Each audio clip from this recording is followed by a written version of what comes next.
Livro de Juízes, capítulo 6. Nós vamos ler do 1 ao 7.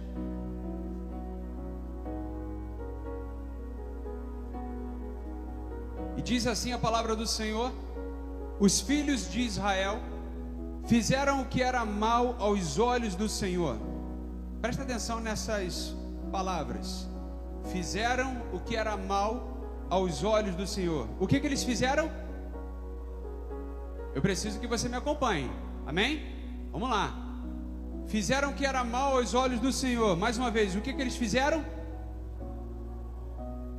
E por isso o Senhor os entregou nas mãos dos midianitas durante 7 anos. Quantos anos? Preste atenção, hein? Os midianitas prevaleceram contra Israel. E por causa dos midianitas, os filhos de Israel fizeram para si as covas que estão nos montes, as cavernas e as fortificações. Porque cada vez que os israelitas semeavam, o que acontecia? Os midianitas, os amalequitas e os povos do Oriente os atacavam. Acampavam em Israel, destruindo os produtos da terra até a vizinhança de Gaza, e não deixavam em Israel sustento algum, nem ovelhas, nem bois, nem jumentos, pois vinham com o seu gado e as suas tendas como uma nuvem de gafanhotos. Eram tantos que não se podia contar, nem a eles, nem aos seus camelos, e entravam na terra para destruir. Assim Israel ficou muito, o quê? O quê? Debilitado com a presença dos midianitas. Então os filhos de Israel clamaram ao Senhor. Quando os filhos de Israel clamaram ao Senhor por causa dos midianitas, o que aconteceu? Versículo 8: o Senhor lhes enviou um profeta que lhes disse: assim diz o Senhor, Deus de Israel: eu tirei vocês do Egito, da casa da servidão. Continua. E eu os livrei das mãos dos egípcios e das mãos de todos os opressores. Eu os expulsei e dei a vocês a terra deles.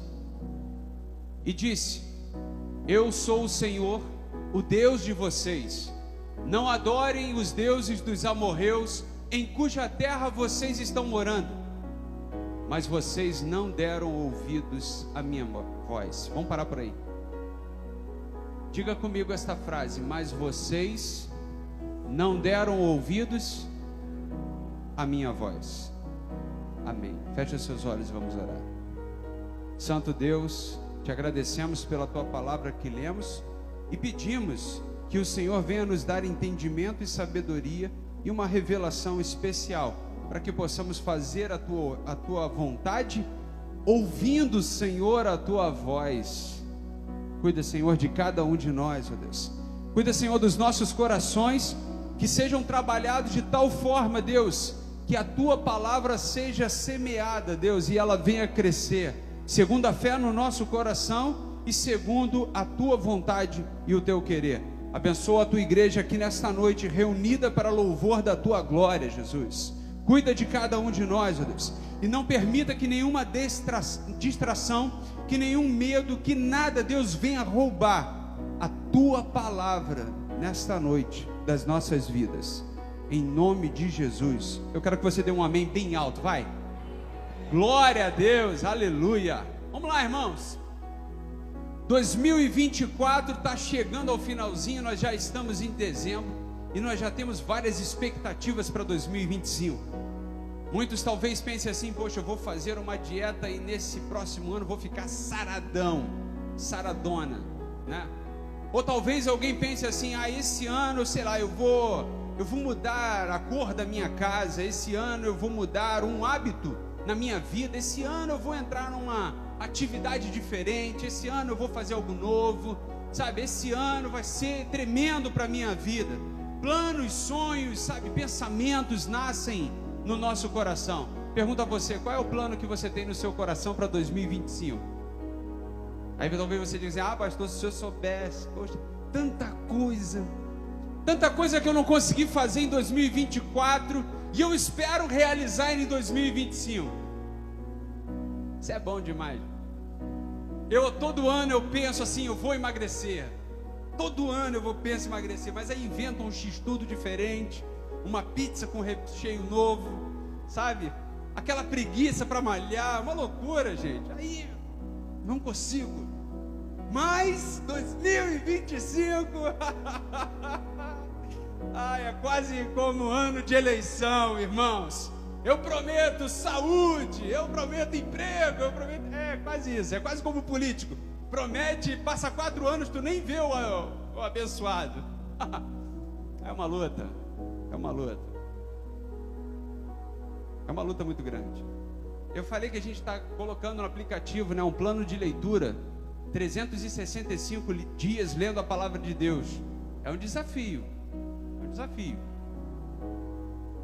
Já é uma expectativa para algo diferente. E aí eu queria que você pensasse aqui comigo agora. Vamos olhar um pouquinho para o passado, para esse texto que nós lemos. Sabe o que nós lemos aqui nessa passagem? Nós lemos algo que nós conhecemos muito bem. Se chama crise. Repita comigo, crise. Você conhece crise? Quem conhece crise aí? Meu irmão, é uma crise. Crise, depois que inventaram esse negócio de crise, irmãos, a gente já aprendeu, já fez escola, graduação, pós-graduação, mestrado e doutorado. A gente conhece como ninguém crise. Crise financeira, crise na saúde, crise na família, é uma luta. E Israel não era diferente. Israel estava vivendo uma crise muito grande. Eu vou falar depois a origem da crise, mas o meio da crise é o seguinte, que existiam povos que foram levantados ou fortalecidos e venciam Israel, impediam o crescimento de Israel.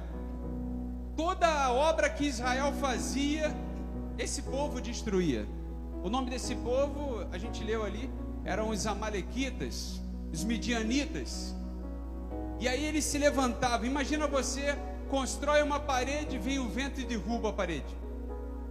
Você constrói uma casa, o vento vai e derruba aquela casa. Você constrói algo na sua vida e aí vem um vento, vem uma luta e derruba aquilo que você construiu. Pensa nisso. Olha que desafio que Israel estava vivendo. Mas eu queria já chamar a tua atenção pelo seguinte, porque o texto diz que isso estava acontecendo porque Israel fez o que era mal aos olhos do Senhor. Algumas vezes, a consequência de nós desobedecermos a Deus é um desafio como esse. Mas não vamos generalizar. Só que nessa condição aqui, nesse momento, né, o que estava acontecendo era isso. Era porque Israel tinha se afastado de Deus, tinha saído da presença de Deus. E aí, entenda isso, porque quando Deus está na tua vida, Ele está te protegendo. Quando nós abrimos brechas para outros deuses, para outras coisas, a gente acaba perdendo essa proteção de Deus. Amém? Você entende isso? Não é maldição de Deus, não é praga de Deus. Ele só não tem condições de continuar protegendo você, porque você já não quer mais Ele. Pensa você num segurança contratado. Vou dar um exemplo para você, para ficar mais fácil. Você contrata um segurança para te proteger, ele vai te proteger. Agora você demite um segurança, ele vai te proteger como? Você me demitiu, eu fui embora. Não tinha como. É mais ou menos assim. Quando nós obedecemos a Deus, Ele nos protege, Ele nos guarda, nos livra de todo o mal. Quando a gente sai da presença de Deus, irmãos, Ele não tem mais como fazer, porque a gente escolheu uma outra direção, porque escolheu um outro caminho. E o que fez Israel se afastar de Deus era se corromper com aquilo que ele estava no meio. Israel não tinha uma terra isolada, Israel vivia no meio dos amalequitas, ele vivia no meio dos midianitas, ele vivia no meio, entenda isso, no meio de outras coisas, outros deuses. E ao invés dele se manter na presença de Deus, perseverar, eles foram se corrompendo. É quase como alguém diz assim, eu vou dar um exemplo aqui hipotético, tá? É quase quando alguém diz assim, faz isso só hoje. Diz, né, para os alcoólicos anônimos, né, tem um ditado que é o seguinte: basta um copo para você voltar ao alcoolismo. Não precisa muita coisa não, irmãos. Basta um copo. Para alguém que já foi viciado em drogas, basta uma dose. Precisa de muito, sabe? Então, o pouco que às vezes nós nos contaminamos já é tudo para nos afastar da presença de Deus. E eu quero que você tenha isso no seu coração, porque às vezes é difícil a luta espiritual para a gente se manter na presença de Deus, mas para sair dela é fácil. Muitos são os caminhos. Para você entrar na presença de Deus tem um só caminho, e ele se chama Jesus Cristo, amém? Agora, para sair da presença de Deus, irmãos, você tem a prostituição, você tem o alcoolismo, você tem vários vícios, talvez até pessoas que vão te incentivar a sair da presença de Deus, talvez até pessoas que vão tentar te tirar da presença de Deus. Aí a gente consegue entender o seguinte, que o povo de Israel estava sofrendo essa opressão dos midianitas, e o motivo disso era por causa do pecado de desobediência a Deus.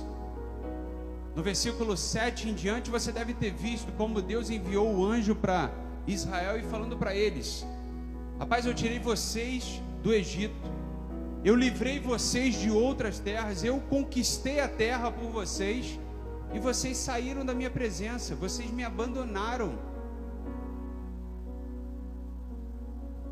O caos e o sofrimento estavam instaurados. O que eu falei? O caos e o sofrimento estavam instaurados em Israel. A dificuldade apertou de tal forma que eles estavam ali passando na moenda, passando ali na luta. No versículo 1, volta lá no versículo 1. No versículo 1, lá no finalzinho, o Senhor os entregou nas mãos dos midianitas durante quanto tempo? Mais uma vez, mais alto, mais convicção. 7 anos. Durante 7 anos o povo de Deus usou a sua força, as suas estratégias, a sua capacidade, a sua energia, o seu vigor físico. Durante 7 anos, Israel ficou ali, trabalhando pela sua própria capacidade, e fracassou durante esse tempo todo.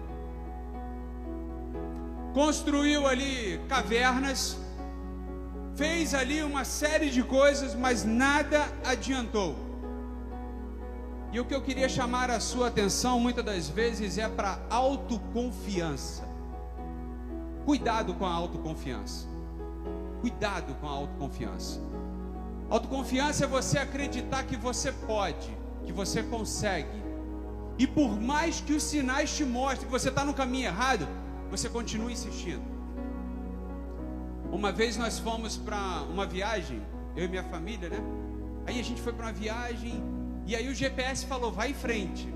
Aí beleza, a gente foi em frente. A gente entrou, eu não lembro agora qual foi a viagem que a gente fez, para onde a gente foi. Eu sei que a gente entrou por dentro de uma fazenda.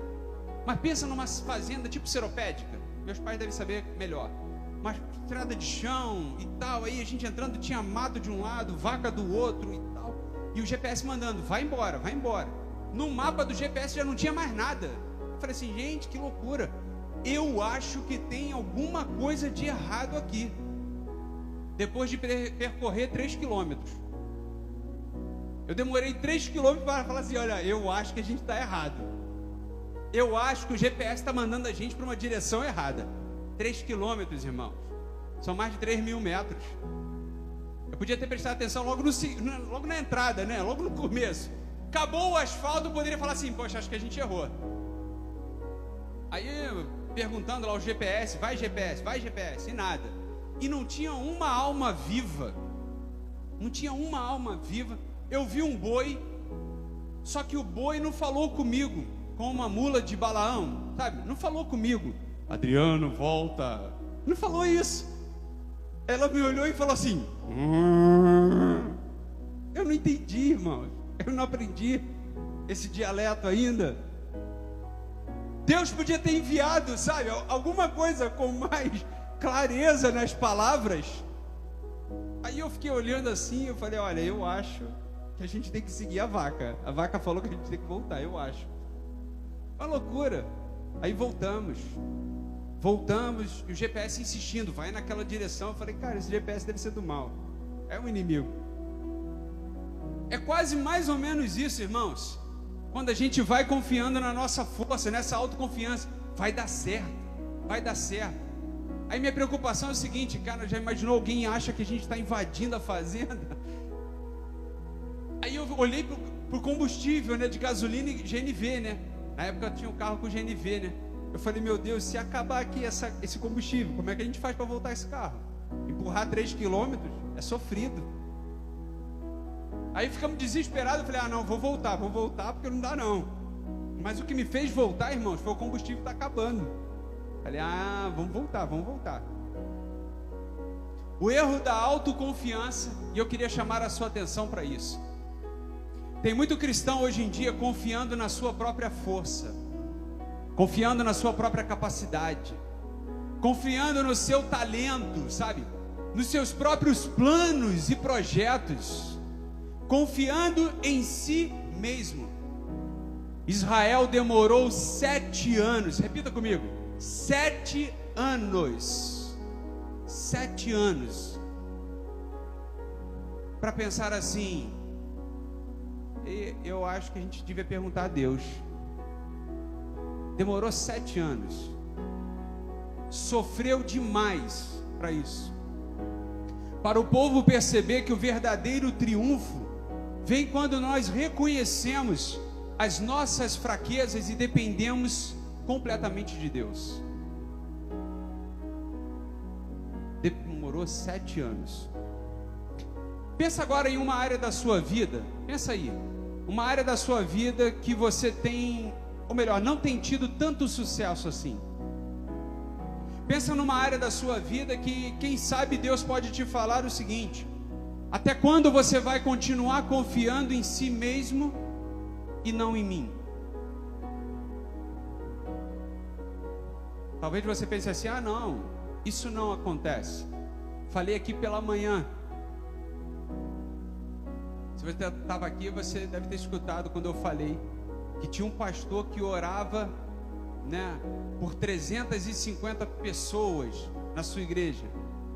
E ele orava, ele buscava, ele jejuava, Senhor, manda as 300 pessoas, a gente tem uma meta para alcançar. E acabou que não foram as 300 que ele tinha em mente, né? Foram 200 e pouco, algo assim do tipo. Não foram as 300. Aí ele, em um dos encontros de pastores e tal, aí ele, na palavra, na mensagem pregada, aí a mensagem foi assim, e ele pegou para ele: por quantos dias, nesses anos todos que você tem orado por pessoas, por números, você orou pela minha presença? Qual foi a mesma paixão que você tinha de encher a igreja de pessoas e não encher a igreja da minha presença? Sabe o que foi falando? Sabe para quem que foi falando isso? Para um pastor, gente. Um homem levantado por Deus. Aí ele foi e caiu naquela consciência assim: eu estou orando mais pelos números do que pela presença de Deus. Vou inverter agora. Eu vou orar por Deus agora e vamos ver o que vai dar. Eu vou mudar. Eu vou mudar a minha estratégia. Eu vou pensar agora Deus à frente. E foi exatamente isso aqui que aconteceu com Israel neste tempo aqui dos midianitas.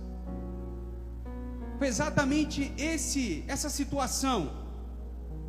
E aí eu lembrei disso, né, no nosso encontro, ele falando, eu falei, meu Deus, eu não posso entrar por esse erro também não. Fala para o seu irmão aí do lado, ó, não entra por esse erro não. Deus é prioridade na sua vida, meu irmão. Deus é prioridade na sua vida.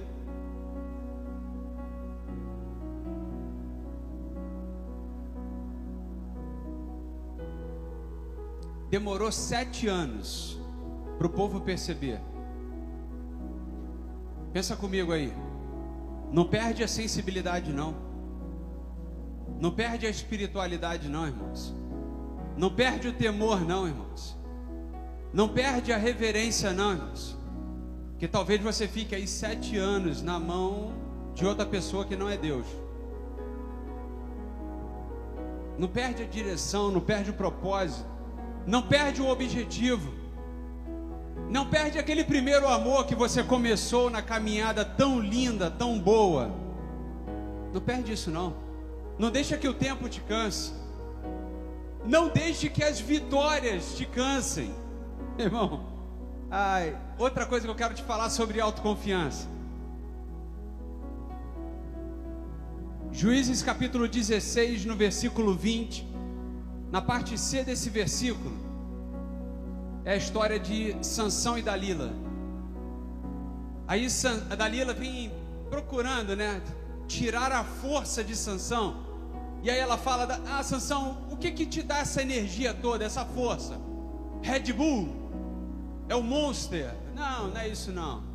Aí ele vem brincando com ela, né, e tal.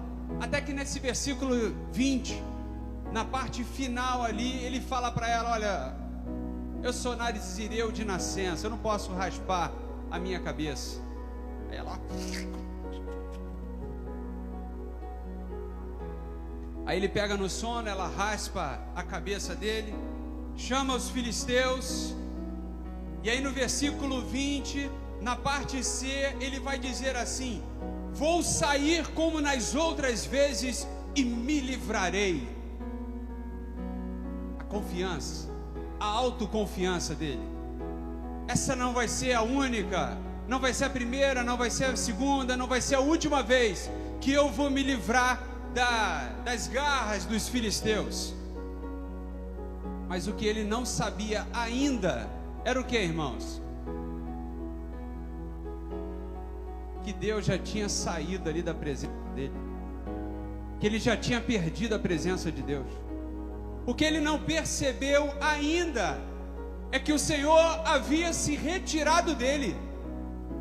7 anos Israel não percebeu que Deus já não estava mais com eles. 7 anos demorou para eles despertarem e verem o seguinte: eu acho que Deus não está com a gente não. Eu acho que a gente está lutando sozinho. Quantos cristãos hoje em dia estão no emprego, mas Deus não está? Quantos cristãos hoje em dia estão em uma determinada atividade e Deus não está naquela atividade? São bons frequentadores de culto, são bons consumidores de culto, são bons participantes das atividades religiosas, mas religião não atrai a presença de Deus, pelo contrário, só afasta. Quantos cristãos estão de corpo presente, mas o espírito, está em outro lugar, está pensando em outra coisa? Eu imagino que você deve estar pensando na cantina agora, na coxinha. Irmãos, deu aquela embrulhada no estômago agora. Quantos cristãos estão pensando em outras coisas e não no Deus que proporciona essas coisas? Quantos irmãos acabam esquecendo que nós temos que buscar primeiro a Deus e a sua justiça, e todas as outras coisas serão acrescentadas? Sabe até o versículo de cor, mas não consegue praticar, irmãos. Quantos irmãos são bons em falar versículos, mas não em viver os versículos que falam. Pensa nisso. Analisa comigo, irmãos, porque é algo que precisa estar no nosso radar para nós não perdermos a sensibilidade, para nós não perdermos o temor, para nós não acharmos que nós vamos vencer e depois a gente está sendo derrotado, está sendo vencido, e a gente está achando que não, está tudo bem, vai dar certo, na próxima vai dar certo, na próxima vai dar certo, na próxima vai dar certo, e nunca dá certo. Por quê? Existe um texto aqui que eu estou usando como referência para a gente entender o seguinte: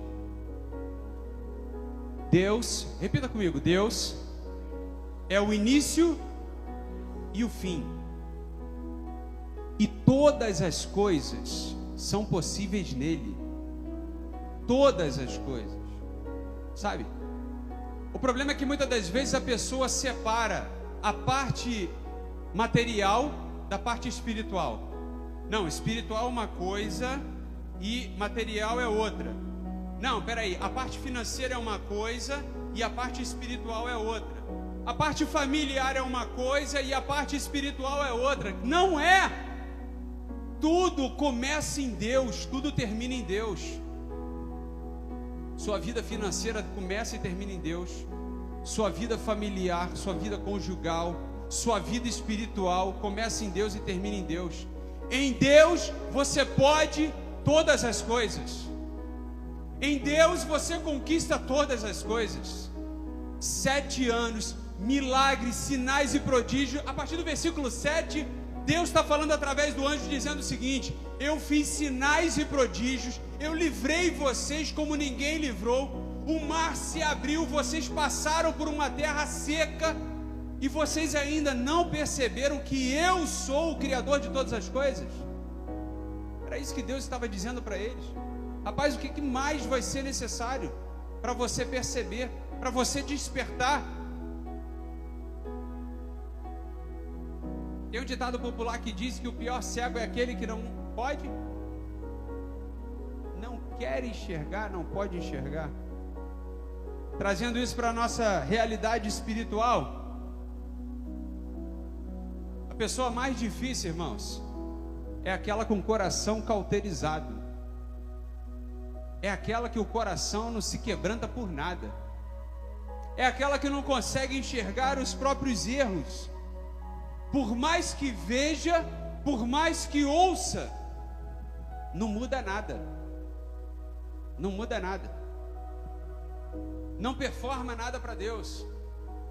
O pastor Cláudio Duarte, ele tem uma brincadeira muito interessante, né? Uma piada muito boa, muito relevante, propícia para esse momento, que fala assim, quando ele está chegando na igreja, né, passando pela porta ali, aí ele fala assim para a velha natureza dele, né?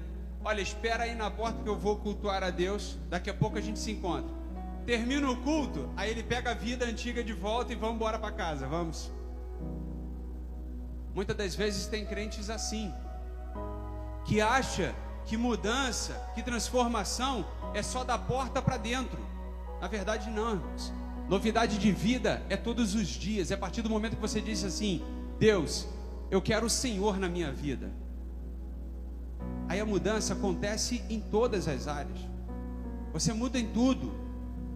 Você transforma-se tudo. Mas não é transformar e mudar como o pastor, como o diácono, como o bispo, não.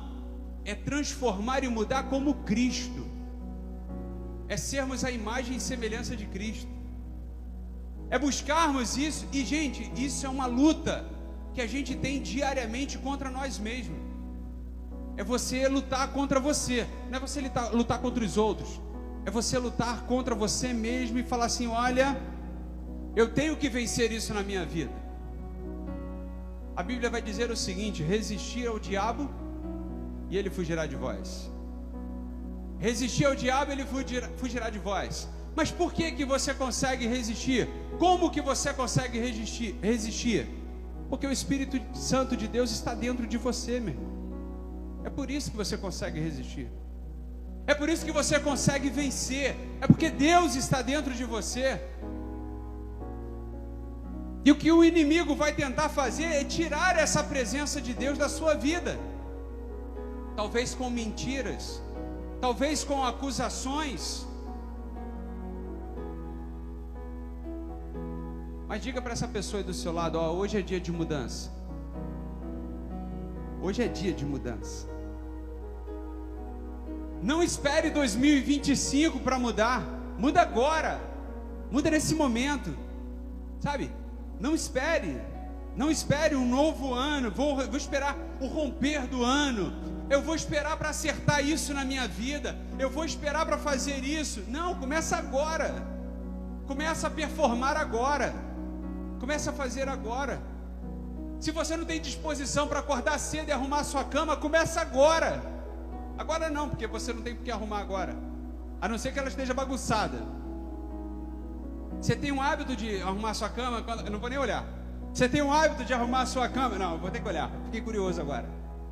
Você tem um hábito de arrumar a sua cama quando você acorda? Ou você já deixa ela bagunçada porque você sabe que à noite você vai dormir nela?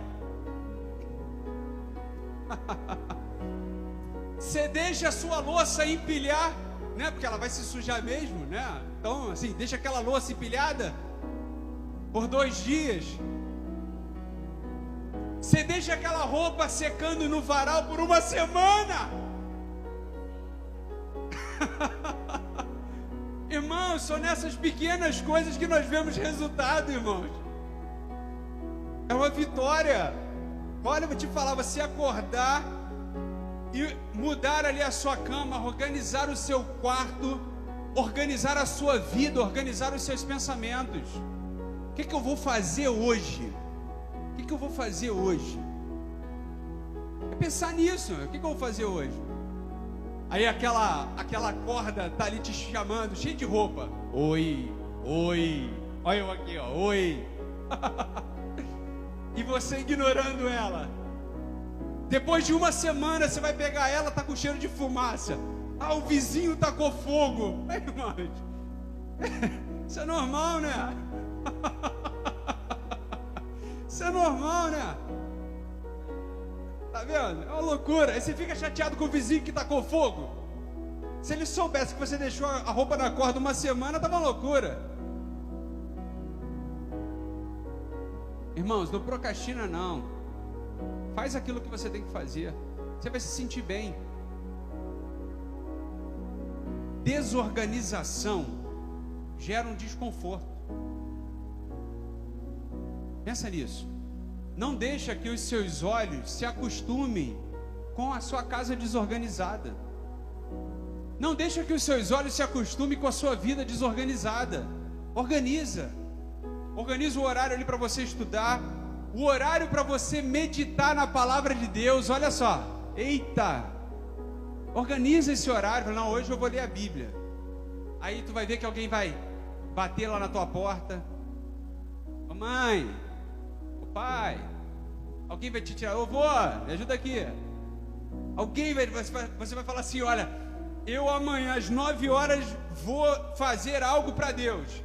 Quando você vai ver 9 horas em ponto, alguém vai querer te tirar do sério. Aí você fala assim: ó, seta do inimigo, sai para lá. Eu vou manter a minha aliança. Irmão, seja o que estiver acontecendo na sua vida, eu digo para você que em Deus você pode restaurar, você pode vencer, você pode mudar. Somente em Jesus. Não confia em você não, confia em Deus. Eu sei que hoje o mundo vai falar para você confiar na sua capacidade, no talento que você tem. Eu sei que o mundo vai dizer isso, as escolas vão falar isso. É porque elas não acreditam em Deus, elas não conhecem Deus. Elas não sabem esse Deus maravilhoso que você tem. Mas o Senhor, Ele vai falar para a gente o seguinte: eu sou, eu faço, eu livrei você de muitas coisas. Confie em mim. Deus vai te falar sobre isso. E escreve isso no seu coração, irmãos. A verdadeira forma de você triunfar é quando você reconhece a sua fraqueza e a sua dependência total em Deus. Fala: Deus, eu sou limitado, me ajuda a partir desse momento. Me ajuda. Segundo tempo, o que me chama a atenção nesses versículos que nós lemos é o fator de tempo. Quanto tempo que Israel demorou e ficou lutando contra os midianitas? Todos juntos. 7 anos. Versículo 6. Aí eu queria que você entendesse o seguinte, lá no versículo... Não, capítulo 6, no versículo 6. Juízes 6, 6. Leia comigo, por favor. Assim, Israel ficou muito debilitado. Debilitado. Guarda essa palavra no seu coração. Aí Israel ficou fraco. Israel ficou doente, Israel ficou abatido, Israel ficou enfraquecido, Israel ficou quebrantado ali, quebrado. Aí pensou assim, já que tudo deu errado, vamos ver com Deus agora o que está acontecendo? Então os filhos de Israel clamaram ao Senhor. Olha só. Depois que eles ficaram arrasados, depois que foi descendo, sabe, a escadinha, derrotado, abatido, cansado, enfraquecido, destruído, quebrado, aquilo outro, falido. Tem gente que espera falir para mudar a estrutura do negócio. Tem gente que espera ser reprovado para depois, não, peraí, eu vou mudar um pouquinho para ser aprovado. Tem gente que por mais que os sinais apareçam, estejam visíveis, ainda não entendeu a mensagem que foi declarada e continua insistindo. Aí já que tudo deu errado, o povo falou o seguinte, vamos clamar ao Senhor agora, para a gente ver o que Deus vai fazer. E o povo clamou a Deus em meio ao caos e ao sofrimento. Ei, irmão, presta atenção nisso, não espere chegar no fundo do poço. Não espere chegar no pior estágio da sua vida. Não espere quebrar financeiramente. Não espere perder o relacionamento conjugal. Não espere perder a família. Não espere perder a saúde para se aproximar de Deus. Queridos, tem gente que faz isso. Tem gente que procura Deus quando tudo está dando errado. O normal, irmãos, é procurar a Deus em todo tempo. Tem gente que quer tratar da saúde quando perdeu a saúde. O normal era tratar da saúde enquanto tem saúde. O ideal seria você pagar um plano de saúde e nunca utilizar. O ideal seria isso. Mas aí a gente tem a pizza, a gente tem o X-Tudo. Aí isso arrebenta com a gente. Não espere chegar no pior estado da sua vida espiritual, irmãos, para se aproximar de Deus. Não espere chegar ao pior estado da sua vida financeira, familiar, conjugal, pior estado na sua vida profissional, na sua vida social, para chegar e pensar assim, poxa, eu vou colocar Deus à frente a partir de agora. Agora eu vou pedir para Deus restituir a tudo o que foi perdido. Agora, irmãos, não espere esse estado. Vamos aprender com os erros dos outros. A gente já está tendo uma escola muito boa aqui com Israel, nesse impasse dos midianitas. Então, creia nisso, irmãos, que em Deus você pode prosperar no deserto. Creia nisso. Creia nisso, que em Deus as portas podem se abrir na sua vida, mesmo estando fechadas na sociedade que nós vivemos. Creia que em Deus você pode, de fato, todas as coisas. Esteja atento com o que Deus vai falando com você, a forma como Deus vai te conduzindo, o caminho que Deus vai te direcionando. A linha de tempo entre o início de uma crise e o despertar de um compromisso com Deus, irmãos, revela a distância que nós estamos de Deus. 7 anos Israel demorou para perceber que Deus estava fora. 7 anos demorou para Israel perceber que Deus tinha que estar, na verdade, em todo o tempo, que eles não deveriam jamais ter se desviado da presença de Deus. Não deixa que o tempo passe. Não vá achando o seguinte: uma hora vai dar certo. A gente vai tentando errado, fazendo errado, porque depois vai dar certo. É uma matemática muito louca. Espera isso não. Demorou 7 anos para o povo voltar para Deus.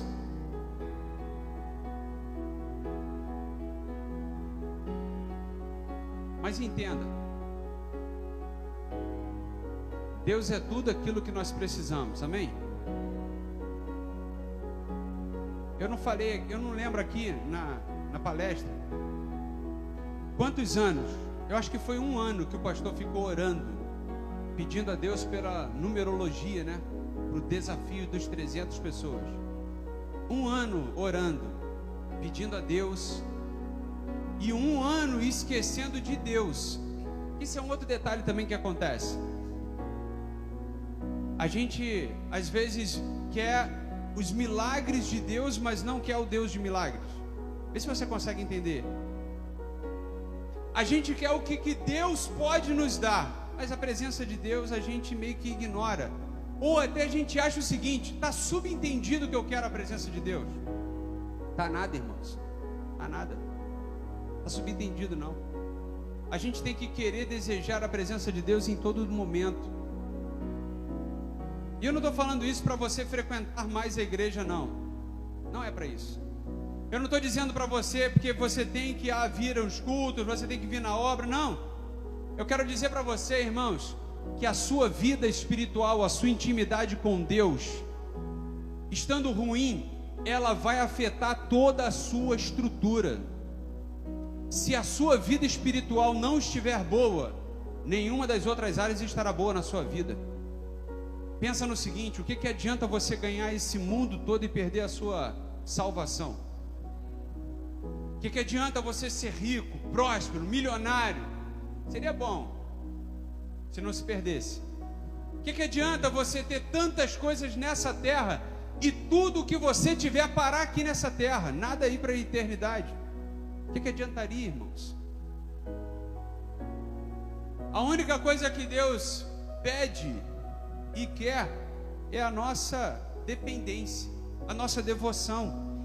Então, igreja, uma crise espiritual não afeta apenas a nossa alma, mas ela vai contaminando ou reverberando em todas as áreas da nossa vida, trazendo consequências na nossa vida financeira, na nossa vida familiar, na nossa paz, na nossa mente, sabe?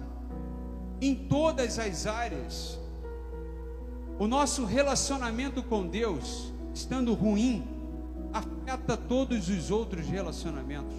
E é algo que você tem que preservar, porque senão você vai morrer. E você vai morrer sem Deus. E morrer sem Deus, irmãos, você não vai ter uma outra chance.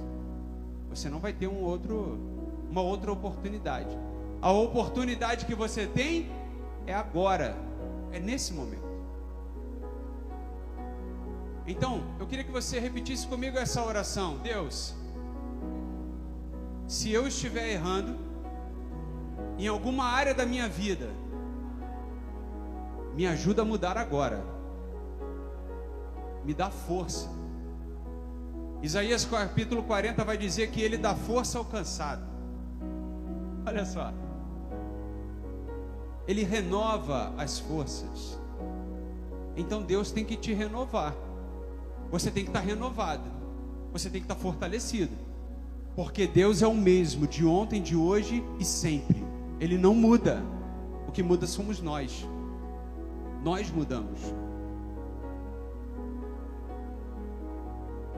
Muitas pessoas, às vezes, como eu disse, esperam uma crise se instaurar na sua vida para perceber a necessidade de buscar a Deus, quando na verdade o normal é caminhar com Deus em todo o tempo, na alegria, na tristeza, na saúde, na doença, na prosperidade ou na escassez. é estar com Deus em todo momento. A linha de tempo do início de uma crise até o despertar de um compromisso com Deus revela a distância que nós estamos de Deus. Queria trazer à memória para você algo que Deus já fez na sua vida. Atos, capítulo 16, Atos dos Apóstolos, capítulo 16, lá no versículo 25 ao 34, para a gente caminhar aqui para a conclusão.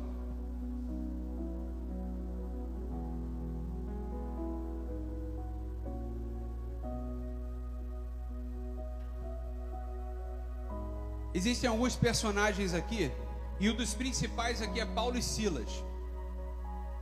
Eles falam, a Bíblia diz que eles estavam em uma prisão, mas no meio da prisão, no meio daquela luta, no meio daquela batalha, no meio daquele desafio, no meio de maus tratos, insultos e tudo mais, eles estavam orando, e eles estavam cantando louvores a Deus. Como eu disse que Deus é o início e o final de todas as coisas, amém?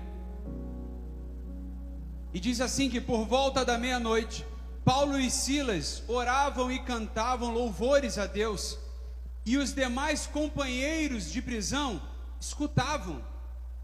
De repente sobreveio tamanho terremoto que sacudiu os alicerces da prisão, todas as portas se abriram e as correntes de todos os presos soltaram. O carcereiro despertou do sono e, vendo abertas as portas da prisão, puxando da espada, ia suicidar-se, pois pensou que os presos tinham fugido. Mas Paulo gritou bem alto: não faça nenhum mal a si mesmo, estamos todos aqui. Então o carcereiro, tendo pedido uma luz, entrou correndo e, trêmulo, prostrou-se diante de Paulo e Silas.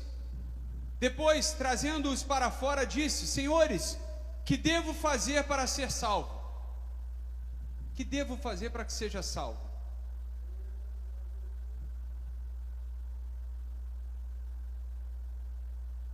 A resposta na ponta da língua de Paulo era: creia no Senhor Jesus e você será salvo, você e toda a sua casa.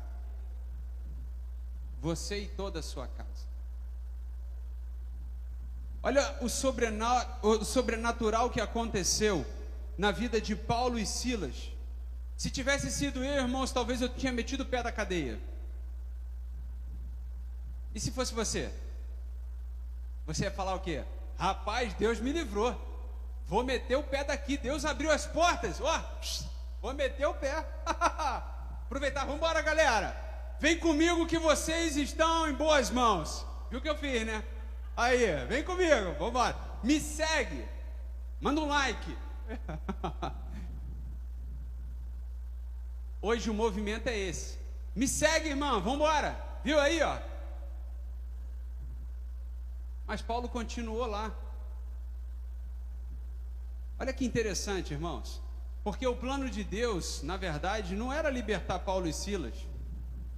O plano de Deus era libertar o carcereiro, era ganhar a família dele, era conquistar a família dele. Paulo e Silas poderiam ter se precipitado e falar assim: vamos embora, gente, que se lasque, vai, se mata aí, ô infeliz, tu me bateu ainda há pouco, tu me deu uma surra, eu nem te fiz nada. Mas não, Paulo ainda se preocupou com ele, falou: não faz isso não, cara, tá todo mundo aqui. Mas convenhamos, né, irmão? Que sono era esse, né? Que de um terremoto o cara não acorda. Você dorme assim, desse jeito? Fala sério. Não, né? Eu também não sou assim não, irmão.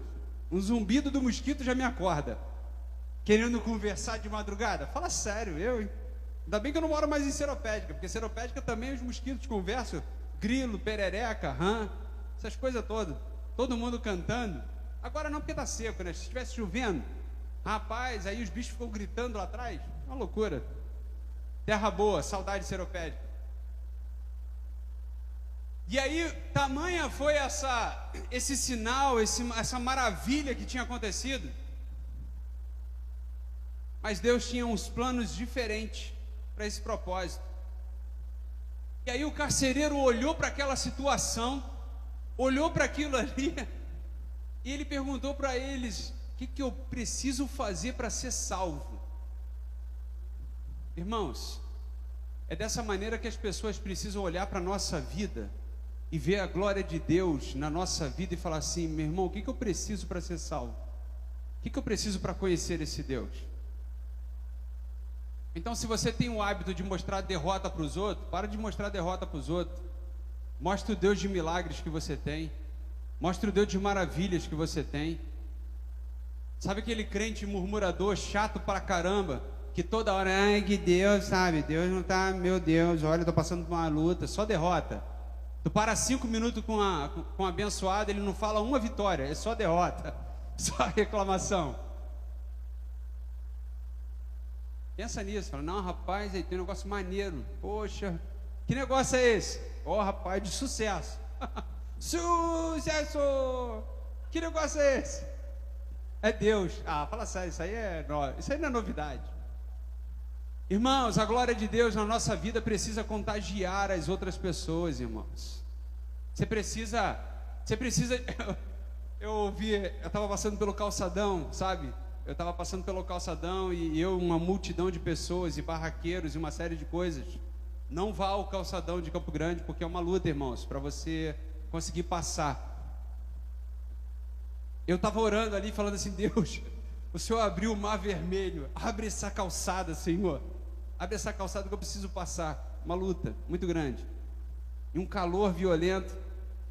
E aí o cara falando assim: irmão, fulano, tira esse escorpião do teu bolso, compra aqui uma blusa. Tira o escorpião do teu bolso, tira o escorpião do teu bolso. Aí eu falei: caramba. Aí manda: pai, escorpião do bolso, escorpião do bolso. Irmãos, para de cobrir a glória de Deus na sua vida. Descobre a glória de Deus aí, deixa as pessoas se aproximarem de você e ver esse Deus poderoso que te sustenta. Abre a tua boca e fala assim: rapaz, eu tenho um Deus de milagres. Eu tenho um Deus de maravilhas. Não entra no viés da reclamação e da murmuração, não. Eu sei que você tem um vizinho chato. Todo mundo tem um vizinho chato, irmão. Todo mundo tem um parente chato. Todo mundo tem um parente chato. Todo mundo tem um amigo que só lembra de você para pedir dinheiro. Todo mundo tem isso, irmãos. Mas talvez o que eles não tenham é um Deus que você tem. Imagina, olha como seria bom se ele tivesse o seu Deus e transformasse ele, você se livrava de um problema. Então começa a orar: Deus, converte essa pessoa para que ela me deixe em paz. Muda, Senhor, essa pessoa. Rapaz, o sinal foi tão forte na vida dessa pessoa, desse carcereiro aqui, que ele falou assim: o que eu preciso fazer para ser salvo? O que eu preciso fazer para ter essa presença de Deus, essa paz de Deus que vocês estão tendo? Porque só louco mesmo como vocês para orar e cantar a Deus dentro de uma cadeia. Só mesmo doido como vocês para estar orando e buscando a Deus em meio a uma crise. Rapaz, eu preciso disso para a minha vida. Aí eles responderam: creia no Senhor Jesus e será salvo, você e a sua casa. Coloque Jesus na sua vida. Foi isso que eles fizeram.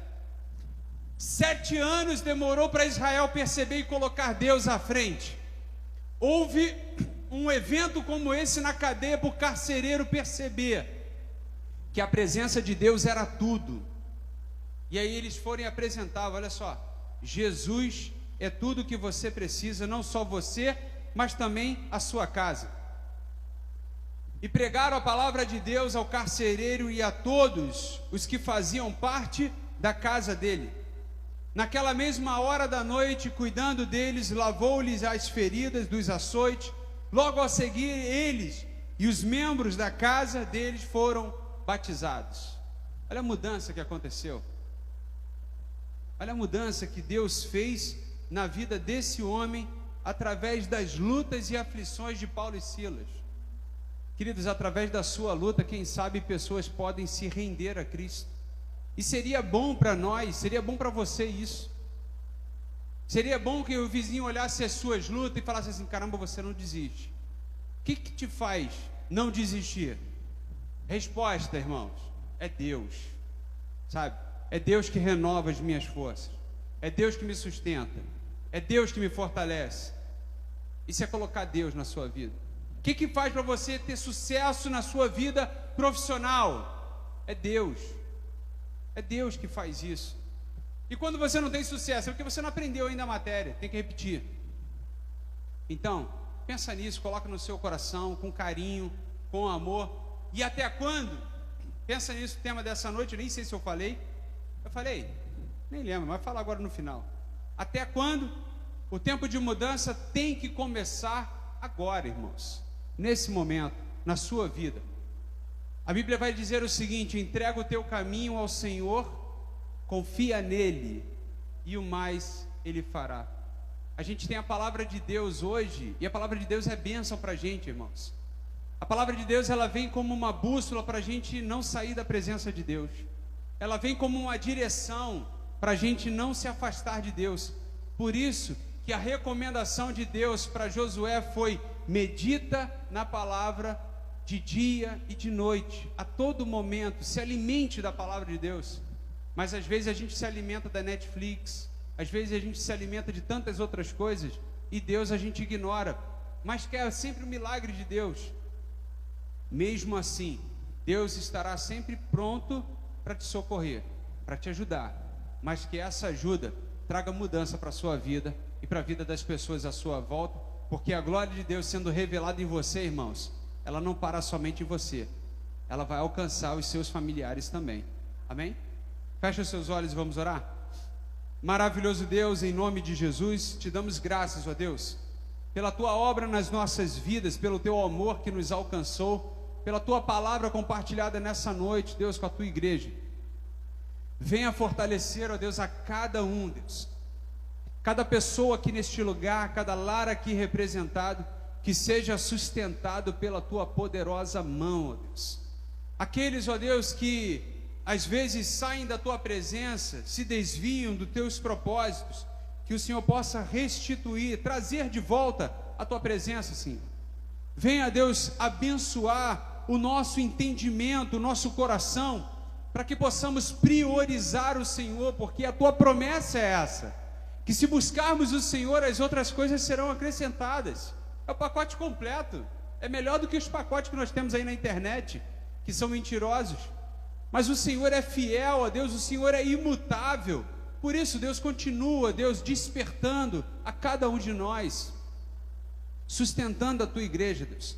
Não permita, Senhor, que a gente venha se desviar da tua presença, mas continua, Deus, renovando as nossas forças. É o que eu te peço nessa noite, em nome de Jesus. Você pode dizer amém? Você pode aplaudir ao Senhor nessa noite?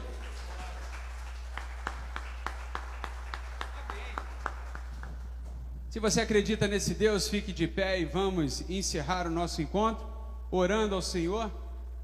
Levante suas mãos e vamos abençoar essas vidas. Anderson, por favor, faça essa oração. Foi muito bom estar aqui, te espero aqui na quarta-feira, para a gente orar aí por causas difíceis, para que a gente possa vencer aí alguns obstáculos, e que Deus te abençoe rica e abundantemente.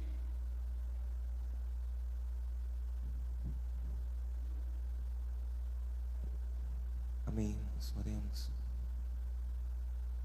Pai querido, nós te louvamos e te agradecemos pela tua presença neste lugar, por falar uma vez conosco, Senhor, através da sua palavra, e encher, Senhor, o nosso coração da certeza de que podemos clamar ao Senhor, e o Senhor pode ouvir o som que sai do nosso coração.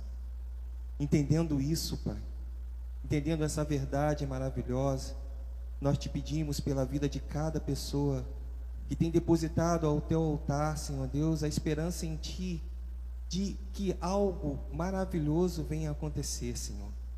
Seja, Senhor Deus, na sua vida, Senhor Deus, financeira, seja pela sua saúde, seja por algo, Senhor Deus, que possa estar acontecendo em sua família, Pai. Nós não sabemos, mas o Senhor sabe, pois o Senhor, Pai, conhece a nós ainda melhor do que nós mesmos. Foi o Senhor, Pai, que esteve cuidando de nós no ventre da nossa mãe, e nós cremos que está cuidando de nós, Senhor Deus, ainda neste momento. Pai, por isso nós te pedimos, Pai, pelo teu poder, haja na vida de cada pessoa que aqui está, na vida de cada família que aqui está, Senhor, na vida de cada uma de nossas famílias, Senhor. Senhor Deus, da vida das pessoas que não puderam vir, ainda desejaram vir para a tua casa nessa noite, mas por algum motivo, Senhor Deus, não puderam estar aqui. Que o Senhor esteja lá, Senhor Deus, na sua casa, que o Senhor esteja, Senhor Deus, em cada vida de cada marido, cada esposa, cada filho. Senhor Deus, que seja uma semana, Pai, de bênção sobre a nossa vida, Pai, sobre a nossa família. Seja, Senhor Deus, uma semana da presença do Teu Espírito Santo, Senhor Deus, na nossa casa.